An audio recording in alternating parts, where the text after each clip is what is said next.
Witchcraft in Salem by ushistory.org. In 1692, a series of strange events that cannot be fully accounted for today broke out in the Puritan settlement of Salem, Massachusetts. Accusations of witchcraft quickly spread throughout the town, and many, especially women of Salem, feared that they would be next. As you read, take notes on how the witch trials were conducted in Salem. Surely the devil had come to Salem in 1692. Young girls screaming and barking like a dog, strange dances in the woods. This was behavior hardly becoming of virtuous teenage maidens. The town doctor was called onto the scene. After a thorough examination, he concluded quite simply the girls were bewitched. Now the task was clear. Whomever was responsible for this outrage must be brought to justice.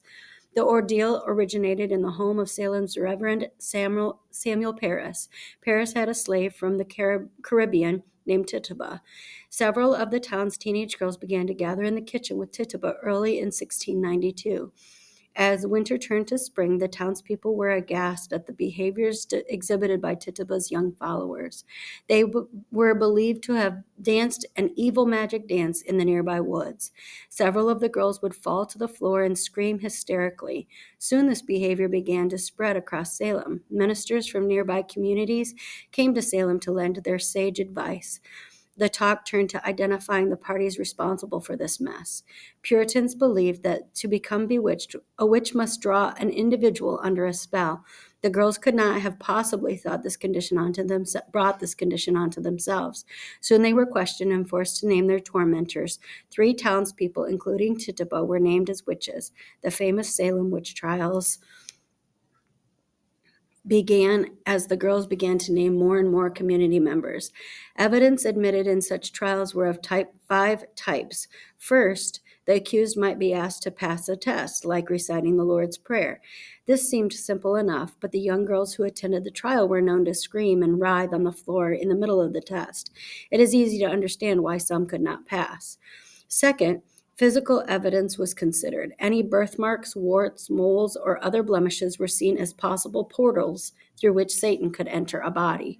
Witness testimony was a third consideration. Anyone who could attribute their misfortune to the sorcery of an accused person might help get a conviction. Fourth was spectral evidence. Puritans believed that Satan could not take the form of any unwilling person. Therefore, if anyone saw a ghost or a spirit in the form of the accused, the person in question must be a witch. Last was the confession. Confession seemed foolhardy to a defendant who is certain of his or her innocence.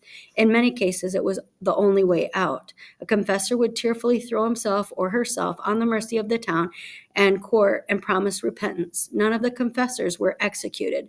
Part of the repentance might of course include helping to convict others. As 1692 passed into 1693, the hysteria began to lose steam. The governor of the colony, upon hearing that his own wife was accused of witchcraft, ordered an end to the trials. However, 20 people and 2 dogs were executed for the crime of witchcraft in Salem. One person was pressed to death under a pile of stones for refusing to testify. And then remember that if there's a little number by the word, the footnotes or the endnotes will help you understand. Thank you.